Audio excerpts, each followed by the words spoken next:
The topic of the growing need for digitalization in manufacturing has been around for almost a decade now.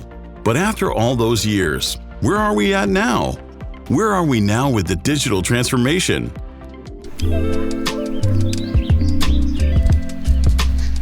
Hi guys, I'm Kate. I hate wasting time or money. And as far as I know, I'm not the only one. Thanks to digitalization, I have plenty of time for myself. And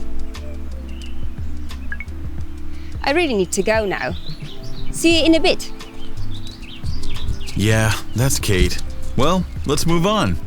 In this new series of videos, we're going to go through the main digital manufacturing technologies and try to give you guidance on how to use them, how to benefit from them, and how to generate the highest ROI. Yeah, and the highest. OTC, BTC. Just kidding. These don't exist. The point is, don't worry if you miss something from his speech. I'm here to smooth it out for you. Mitsubishi Electric is a supplier of automation products, but we also have our own manufacturing sites. With our eFactory concept, we started Value Data and IT Technologies as early as 2003.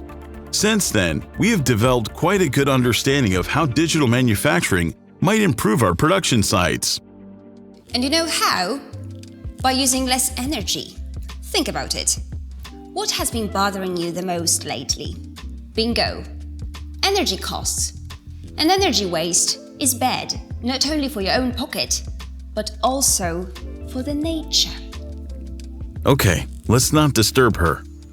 We have focused on reducing energy use, and we can proudly report up to a 96% reduction of power consumption, 70% of productivity improvement, and 30% of cost reduction.